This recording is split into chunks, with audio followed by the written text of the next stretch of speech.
Welcome to the Shelf Learner, educating myself with the books from my shelf.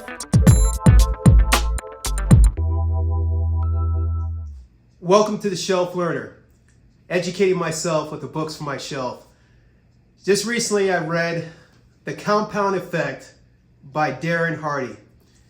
It took me about 2 weeks to read this book because I wanted to take my time and digest the principles.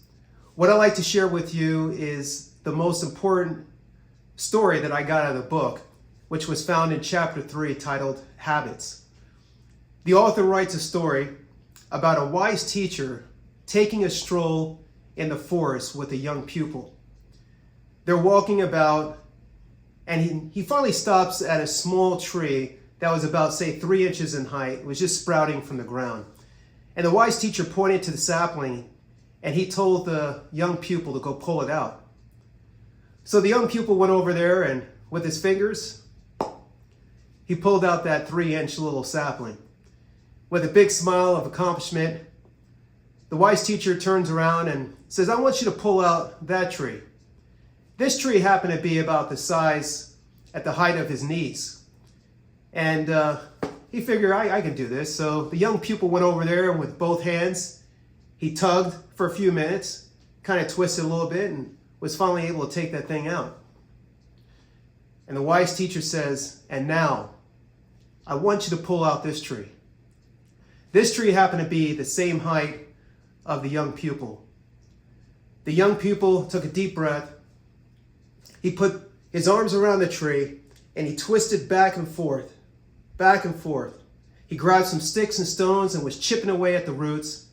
And after an intense hour, he was finally able to pull the tree out. He took a deep breath, kind of forced out a grin, and he looked at the wise teacher. The wise teacher says, "Now, I want you to pull out this tree." The young pupil gazed at the eyes of the wise teacher and he saw an incredibly huge maple tree, so big that you could barely see the type of the tree. The young pupil, he looked down, was humiliated, and said, "I can't do it."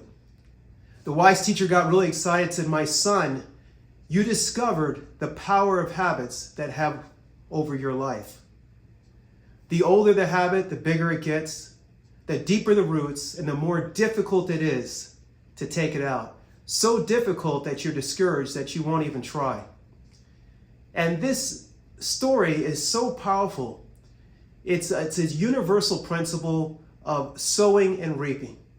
The decisions that we make every day, good or bad, eventually it's going to bear fruit. And the tree is going to get so big with so deep roots, whether it's good or bad, it's going to be difficult to uproot it. So I highly recommend The Compound Effect, not just for that story, but there's a lot of principles in there that you need to apply in your life. Whether it's in your relationships with the Creator, with your family, your friends, the people you work with, whether it's dealing with your health or any aspect of your life, you have to be conscious of what are you putting in to your mind. Kind of like a computer, you're downloading, uploading software. It's eventually going to act out in your everyday routine. And eventually, it's going to bear fruit, whether it's good or bad. Read the book, Compound Effect, evaluate your life, and see what kind of tree you're growing. And of course, make it a great day.